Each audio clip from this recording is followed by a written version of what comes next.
Hi guys, इस video में हम बात करने वाले हैं बैटल ऑफ बक्सर की, जो कि कॉन्क्वेस्ट ऑफ बंगाल में एक सेकेंड पार्ट की तरह एक्ट करेगा। ठीक है, तो battle of Buxar was very important battle from the perspective of modern India, और इसने एक एक ऐसा इम्पोर्टेंट समय बताया कि लाइक जिसके बाद जो है इंग्लिश या ब्रिटिश जो ईस्ट इंडिया कंपनी थी वो काफी स्ट्रांग हो गई हमारे इंडिया में, और इसकी स्ट्रांग होल्ड बन गई। So battle of Buxar was fought at Buxar, a small fortified town. You can see आज के डेट में ये बिहार में आता है। ठीक है, तो ये है आपका बक्सर एरिया यहाँ पे आज के बिहार के मैप में। ठीक है, तो ये उस टाइम पे बंगाल का पार्ट था। ये हमें पता होना चाहिए कि it was territory of Bengal at that time, on the banks of the Ganges river और Ganga river about 130 kilometre west of Patna. Patna के 130 किलोमीटर दूरी पे, हालांकि इतना इंपॉर्टेंट नहीं है, बस आपको एक पता रहेगा, एक आइडिया रहेगा। So it marked very decisive victory for British east India company. तो ये एक ब्रिटिश ईस्ट इंडिया कंपनी के लिए बहुत ही जोरदार जीत साबित हुई इस बैटल में, बैटल ऑफ बक्सर, जो कि 1764 में लड़ा गया। ठीक है, तो अब आगे बढ़ते हैं। अब देखिए, सबसे पहले ये मैप देखिए जिससे आपको क्लियर हो जाएगा। ये देखिए, ये है आपका उस टाइम का बंगाल एरिया। ठीक है, यहाँ पे आप देख रहे हैं, अभी के टाइम पे तो बंगाल छोटा हो गया है, तो बक्सर यहाँ कहीं था यहाँ पे। और ये है आपका अवध एरिया। ठीक है, ये आपका अवध है। यहाँ पे तो मुगल्स थे दिल्ली वगैरह में। ठीक है, और यहाँ पे आपका ये सारा ये जो मुगल का पार्ट है, और यहाँ पे राजपूत थे उस टाइम पे। यहाँ मराठास हैं, यहाँ पे आपके ये बेरार टेरिटरी है मराठास की। यहाँ पे निजाम एक्टिव था, निजाम की टेरिटरी थी। ठीक है, कर्नाटक भी उसी के इन्फ्लुएंस में था। कर्नाटक में पता है अनवरुद्दीन था उस टाइम पे। ठीक है, अनवरुद्दीन के बेटे मोहम्मद अली वलाजय को बनाया था फिर कर्नाटक का नवाब सेकंड कर्नाटक वॉर में। अगर आपने कर्नाटक वॉर्स नहीं देखी है तो I strongly recommend you to have a background on it, otherwise it will not be that much fruitful to you. ठीक है, तो ये आपको बैकग्राउंड में पता होना चाहिए। तो बक्सर में ये लड़ाई लड़ी गई थी, और इससे पहले 1757 में हुई थी आपकी प्लासी की लड़ाई। ठीक है, तो प्लासी का भी युद्ध हमारे लिए इंपॉर्टेंट है। और प्लासी की लड़ाई में किसके किसके बीच में हुआ था? वो सिराजुद्दौला के बीच में versus British east India company के बीच में। ठीक है, तो ये भी क्लाइव के नेतृत्व में लड़ा था इन्होंने। तो अब इस बार की लड़ाई में क्या होता है, जो आपको पता होगा, सिराजुद्दौला को 1757 में इन्होंने हरा दिया था, और उसकी जगह नए बंदे को बिठाया था, उसका नाम था मीर जाफर। ठीक है, तो मीर जाफर जो है ना, वो एक्चुअली बहुत ही तंग आ गया, मतलब ये इन लोगों की हेल्प करने में, क्योंकि ये लोग उसको निचोड़ निचोड़ के खा रहे थे। लाइक उससे पैसे ले लेकर के उसकी तबाह कर दी थी जिंदगी एकदम, और वो एकदम असहाय अपने आप को पा रहा था। तो बेसिकली ईस्ट इंडिया कंपनी को वो उस तरह से खुश नहीं कर पा रहा था। ठीक है, तो इसीलिए जो है मीर कासिम को नवाब बनाया 1960 में ब्रिटिश ने। ठीक है, 1960 में आपके मीर कासिम को उन्होंने नवाब बना दिया, मीर जाफर को हटा दिया।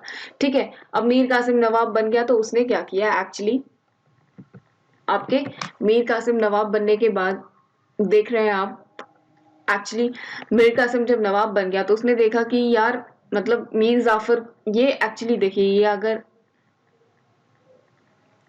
ये अगर आपका, one second, this was your Mir Jafar. ठीक है, मीर जाफर का आपका सन इन लॉ था मीर कासिम, सन इन लॉ।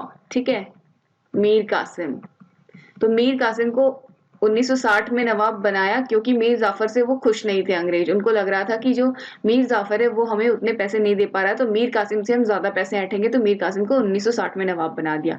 लेकिन जो मीर कासिम था वो मीर जाफर की तरह सबमिसिव नहीं था। मीर कासिम अपने अकॉर्डिंग रूल करना चाहता था। वो चाहता था कि वो बंगाल को मुर्शीद कुली खान के टाइम पे बंगाल जितना स्ट्रांग था उसको उतना स्ट्रांग बनाया।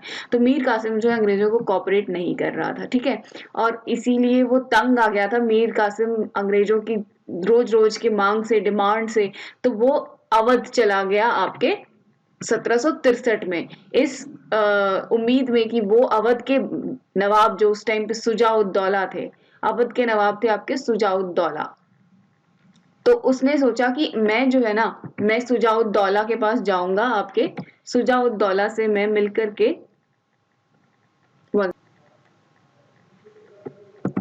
तो मीर कासिम ने सोचा कि मैं बंगाल के नवाब सुजाउद्दौला के पास जाऊंगा। बंगाल के नवाब का नाम था सुजाउद्दौला, इसको सिराजुद्दौला के साथ कंफ्यूज मत कीजिएगा, सॉरी, ये अवध का नवाब था सुजाउद्दौला, ठीक है, इसको सिराजुद्दौला के नाम के साथ आप कंफ्यूज मत कीजिएगा। तो Mir Qasim fled to Awadh in 1763 to seek help from Shuja-ud-Daula, और सुजाउद्दौला भी अवध का जो नवाब था वो भी तंग आ चुका था इंग्लिश की रोज रोज की मारामारी से, और शाह आलम टू जो कि दिल्ली में थे और मुगल सम्राट थे उस टाइम पे, ठीक है, शाह आलम टू जो थे वो भी अवध आए, और इन तीनों ने मिलकर के प्लान किया कि हम जो है तीनों मिलकर अगर अंग्रेजों से युद्ध करें तो हो सकता है हम अंग्रेजों को हरा दें, ठीक है। लेकिन क्या ऐसा हुआ? देखिए आगे चल के देखते हैं कि आगे क्या हुआ। अब 1763 में जो आपका मीर कासिम तो भाग गया वापस अवध सुजाउद्दौला से मदद मांगने कि भाई मैं तो इंडिपेंडेंट रूलिंग करना चाहता हूँ लेकिन मुझे रूलिंग करने नहीं दे रहे। तो 1763 में वापस इन्होंने मीर जाफर को पकड़ करके नवाब बना दिया। उन्होंने कहा कि अब तुम्हारा जो दामाद है वो भाग गया, अब तुम वापस नवाब बन जाओ 1763 में जबरदस्ती, ठीक है। वो भी मन मार करके नवाब बन गया 1763 में मीर जाफर, मीर कासिम के जाने के बाद, ठीक है। अब देखिए, अब ये जो 1764 में ये लड़ाई हुई, 1763 में आपके 1763 में मीर जाफर को रिस्टोर कर दिया गया एज नवाब, ठीक है।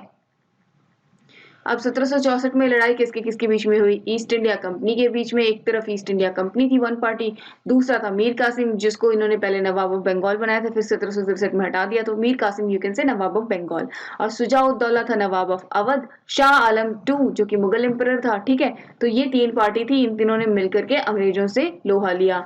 अब हुआ क्या एक्चुअली, क्या ये सक्सेसफुल हुए?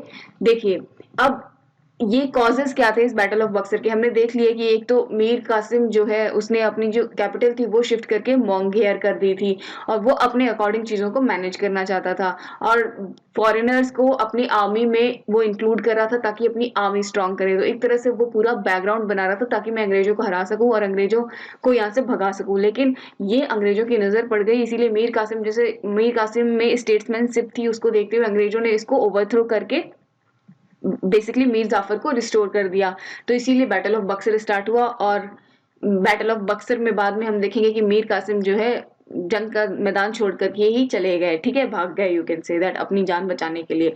अब आगे बढ़ते हैं, देखते हैं। अब ये थोड़ा सा टोटल आपका ट्रूप्स का दिया हुआ है कि ब्रिटिश ट्रूप्स कितनी कम थी, उसके बावजूद भी उन्होंने बहुत ही मतलब वो ब्रिटिश ट्रूप्स जो है वो ज्यादा सक्सेसफुल रही। उनकी संख्या केवल 7,000 के करीब थी, उसमें 857 करीब यूरोपियंस थे, ये इतनी इंडियन कैवलरी थी, और 5,000 के करीब जो है सिपाहीज यानी कि इंडियन ओरिजिन के थे, ठीक है। अब जो अलायंस आर्मी थी, मतलब इन तीनों की army, Shujauddaula plus Mir Qasim plus आपके शाह आलम की आर्मी में 40,000 से ज्यादा सैनिक थे। सोचिए, कहाँ 40,000 कहाँ 7,000, फिर भी ये जीत गए थे ब्रिटिश, ठीक है। ये लॉस अकड़ दिया हुआ है, ब्रिटिश को बहुत कम लॉस हुआ, और इंडियन जो फोर्सेस थी, यू कैन से जो अलायंस आर्मी थी, उसको काफी ज्यादा लॉस हुआ। अब आगे बढ़ते हैं और देखते हैं रिजल्ट क्या निकला इसमें। जो बक्सर में लड़ाई लड़ी गई, ये आपने देखा इस मैप में, देखिए इस मैप में हमने देखा कि बक्सर यहाँ पे था, बंगाल में था उस वक्त, यहाँ पे लड़ाई लड़ी गई, और बेसिकली जो है अंग्रेज जो है वो जीत गए, ईस्ट इंडिया कंपनी जीत गई, ठीक है। अब आगे बढ़ते हैं। लॉस हमने देख लिया, और रिजल्ट क्या हुआ है इस बैटल का। इस बैटल में क्या हुआ, सुजाउद्दौला को अवध जो है वापस लौटा दिया गया, और एक ट्रीटी ऑफ इलाहाबाद साइन की गई 1765 में, और ब्रिटिश को दीवानी राइट्स मिले 24 परगना के, और बंगाल, बिहार, उड़ीसा में उनको दीवानी राइट्स मिले। और ब्रिटिश ने ये जो युद्ध जो बहुत ही बहादुरी के साथ लड़ा, वो उनके जो कमांडर थे, मेजर कमांडर थे, उनका नाम था हेक्टर मुनरो। ये आपके हेक्टर मुनरो आप अपनी स्क्रीन पर देख सकते हैं, ये हैं हेक्टर मुनरो, ठीक है। British won this battle of Buxar under the command of Major Hector Munro. और रिजल्ट क्या हुआ, मीर कासिम जो है जंग का मैदान छोड़ के भाग गए, कुछ पैसे भी लेके भागे, और बाद में कहते हैं कि उन्होंने सुसाइड कर लिया। और शाह आलम जो है ब्रिटिश को उन्होंने समर्पण कर दिया, और वो पेंशनर बन गए, और उनको हर साल कुछ पेंशन दी जाती थी EIC यानी कि ईस्ट इंडिया कंपनी के द्वारा। और नवाब सुजाउद्दौला जो है वो बैटल छोड़ करके भागे, और रोहिला के यहाँ उन्होंने शरण ली, ठीक है। रोहिला जो राजा थे, रोहिला के जो नवाब थे वहां पे, ठीक है। तो ये था पूरा इसका रिजल्ट। अब हमने जब अगर बक्सर के बैटल की बात कर लिए, तो अब इसके रिजल्ट में एक चीज और आती है, dual governance, dual system of administration. ठीक है, बंगाल में ये लागू हुआ 1765 में, रॉबर्ट क्लाइव ने लागू किया। तो हम इसकी भी बात कर लेते हैं कि ये ड्वेल सिस्टम ऑफ गवर्नेंस क्या था। ठीक है, the dual system of government in Bengal was the brain child of Lord Clive. और ये लॉर्ड क्लाइव थे, आपको पता होगा कि वो बंगाल का गवर्नर बन गया था 1765 में। ठीक है, तो 1765 में ही ये जो आइडिया आया बेसिकली पूरा आपके ड्वेल गवर्नेंस का, ड्वेल सिस्टम ऑफ एडमिनिस्ट्रेशन का, ये जो है आपको रॉबर्ट क्लाइव को ही आया। It was a brain child of Robert Clive. And at Murshidabad there was a puppet nawab sitting paying the money an annual allowance of rupees 6 lakh. The British Emperor Shah Alam II came under the protection of the British and he would now stay at Allahabad. हमने देखा कि 1764 की बक्सर की लड़ाई के बाद 1765 में वो हार गए, और जो इलाहाबाद में हमारे शाह आलम जो एम्पर थे, मुगल एम्पर, उनको वहां पे इलाहाबाद में बैठा दिया और पेंशन देके उनको अपना मतलब एक तरह से वर्चुअल प्रिजनर बना लिया। और जो कंपनी थी उनको हर साल 26 लाख रुपए देती थी, और बदले में शाह आलम की तरफ से उन्होंने दीवानी राइट्स लिए थे फिजिकल एडमिनिस्ट्रेशन के, उनके परगढ़ के या उनके एरियाज के, टेरिटोरियल एरियाज के। बट फिर भी जो है ये क्लाइव जो है इससे संतुष्ट नहीं था, क्लाइव को और ज्यादा चाहिए थी चीजें। ठीक है, तो उसने बंगाल के लिए कुछ भी नहीं छोड़ा, बस एक शैडो अथॉरिटी छोड़ दी, मतलब काम तुम करो पैसे हम खाएंगे, ऐसा कुछ कर दिया। और बेसिकली सब कुछ जो रेवेन्यू राइट्स थे, सारे रेवेन्यू राइट्स जो है ईस्ट इंडिया कंपनी को मिल गई।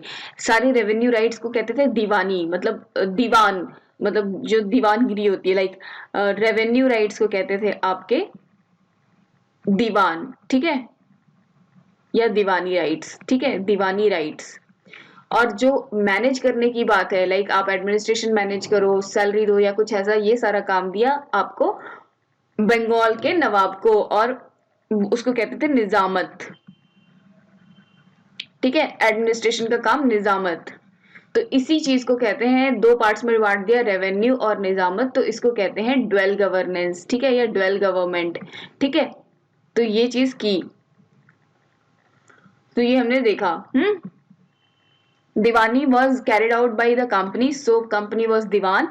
The Nijamat or territorial jurisdiction were carried out by the Indian, basically the Indian Nawab, so they were Nizam. So this system of separate Diwan and Nizam is called dual administration. However, the real authority was East India Company in the Nizamat also. निजामत में भी वो अपनी मर्जी से कुछ नहीं कर सकते थे, अंग्रेजों से पूछ के ही करना पड़ता था अगर कोई इंपॉर्टेंट पॉलिसी मेकिंग डिसीजन ले रहे हैं तो। ठीक है, तो ये आपको कहते हैं इसको ड्वेल गवर्नेंस या ड्वेल गवर्नमेंट। ठीक है, अब इस सिस्टम के फायदे नुकसान, नुकसान ही नुकसान थे, फायदा कुछ भी नहीं था इस सिस्टम का। ठीक है, क्यों नुकसान ही नुकसान थे? The biggest fall out of this system was that the Indian merchants were reduced to beggars. On one side British kept enjoying the duty free trade, Indian merchants were to pay around 40% of the revenue.